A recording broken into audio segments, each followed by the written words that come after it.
बिस्मिल्लाहिर्रहमानिर्रहीम। आज एक मरतबा फिर मैं जनाब मौलाना रूम के हवाले से आपसे गुफ्तगू कर रहा हूँ।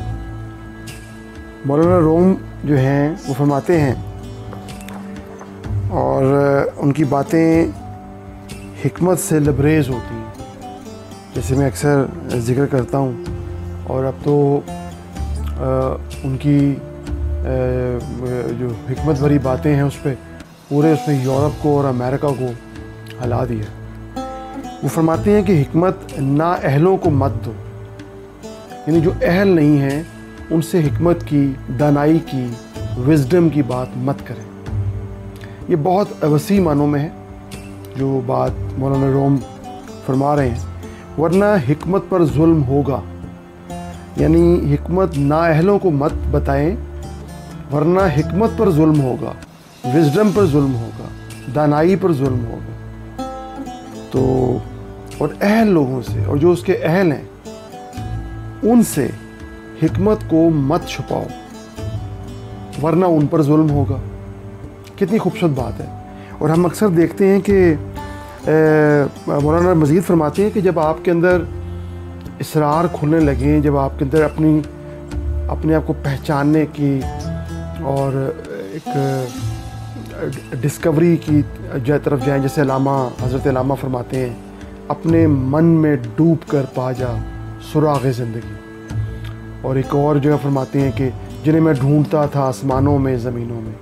तो वही चीज़ ये मौलाना रूम जो हैं वो, अगर हम गौर करें तो यही बात फरमा रहे हैं कि हिकमत जो है, विज़डम जो है, वो ऐसे लोगों के सामने डिस्कस मत करें जब आपके अंदर मानी के इसरार खुल जाएं, भेद पा जाएं, जब आपको एहसास हो जाए कि असल हकीकत क्या है, हुस्न की हकीकत क्या है, अल्फाज की हकीकत क्या है, दुनिया की हकीकत क्या है, चाहत की हकीकत क्या है, ठीक है, और तशनगी क्या है।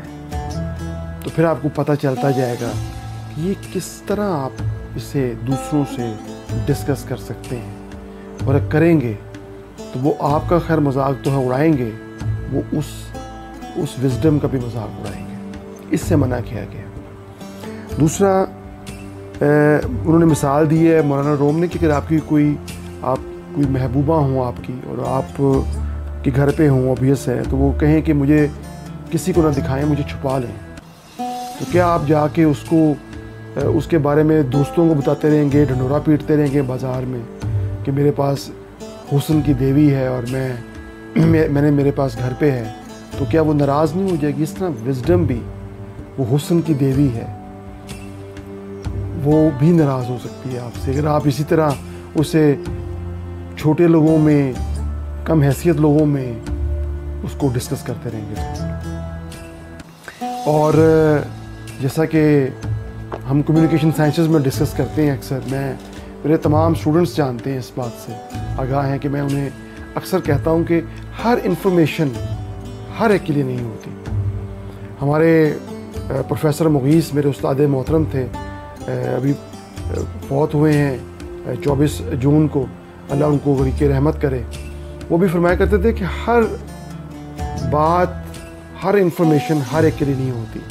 मौजूदा मीडिया जो है वो कहता है कि हर चीज़ जो है हर एक को बता दो।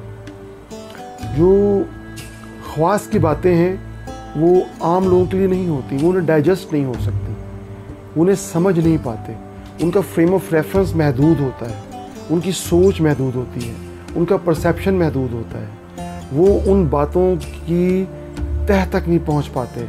तो बाज़ वक़्त क्या होता है कि वो उल्टा उन्हें भी नुकसान, तो खैर क्या पहुंचना है, वो पहुंचता है, वो उन हिकमत वाली बातों को उनका नुकसान हो जाता है, उनका मजाक उड़ना शुरू हो जाता है। बाज़ वक़्त वो जो हिकमत के मोती हैं, वो मोती जब आम लोगों के पास जाते हैं तो वो उसको पहचान नहीं पाते, वो कदर नहीं कर पाते कि ये तो दानाई के मोती हैं। इसलिए हर एक से हर बात नहीं करनी चाहिए, हर इंफॉर्मेशन हर एक के लिए नहीं होती।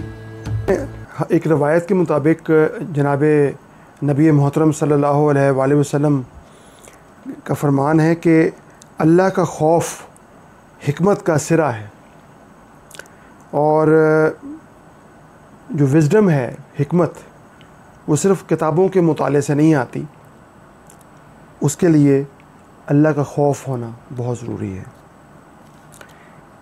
یہ جگہ پہ آپ فرماتے ہیں، اور اس کو ہم اب دیکھیں کہ اس میں اچھی اور بری صحبت کا، یا اچھے اور برے لوگوں میں بیٹھنے کا، یا وہ برا نہیں بھی ہے تو ایک علم والا یا وزڈم والے کے ساتھ بیٹھنا اور ایک جاہل کے ساتھ بیٹھنا، اس سے کیا اس فرق پڑ سکتا ہے ہمارے اخلاق پر، ہمارے ایکسنٹ پہ، یعنی ہمارے تلفظ پہ، ہماری باتوں پہ، ہمارا جو رویہ ہے وہ سارا بدل سکتا ہے۔ آپ نے فرمایا کہ اچھے اور برے ساتھی کی مثال ایک خوشبو فروخت کرنے والے اور ایک لوہار کی طرح ہے، کہ جب ایک عطر فروخت کرنے والے کے پاس ہم بیٹھتے ہیں تو ہمیں ایک تو اس سے خوشبو خریدتے ہیں، اگر نہیں بھی خریدیں گے تو کم از کم خوشبو سے محظوظ تو ہوں گے، یا جب ہم کہیں اور جاتے ہیں تو ہم سے خوشبو آئے گی۔ اور جب ہم لوہار کے پاس بیٹھتے ہیں تو آپ اس کی مثال دے سکتے ہیں کہ آپ سے خوشبو تو نہیں آئے گی، نہیں تو آپ خود بھی، آپ کی طبیعت جو ہے بڑی بوجھل ہوگی، اور جب آپ وہاں سے جائیں گے تو آپ سے بھی بدبو آئے گی۔ آپ دیکھ لیں کہ جو ایسے پودے جن میں ایسے خوشبودار پھول لگتے ہیں، اس کے ارد گرد کی جو مٹی ہوتی ہے اس میں سے بھی خوشبو آتی ہے۔ تو یہ اچھے لوگوں کی صحبت اختیار کریں، اور اسٹوڈنٹس کو خاص طور پہ میں بتا رہا ہوں، اس لیے کہتا ہوں کہ گوسپس وغیرہ سے اور اس قسم کے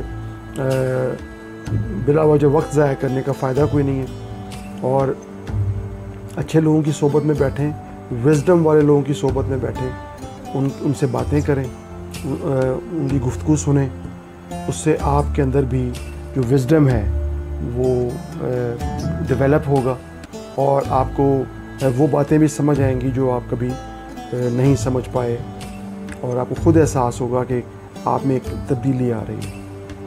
تو اپنا ڈھیر سارا خیال رکھیے گا، اور انشاءاللہ آپ سے اس طرح رابطے میں رہوں گا میں، اللہ سبحانہ تعالیٰ کی رحمت سے۔ آج عید کا تیسرا دن تھا، اور عید بھی اختتام کو پہنچی۔ اللہ تعالیٰ اپنی حفظ و امان میں رکھے، عافیتوں میں رکھے۔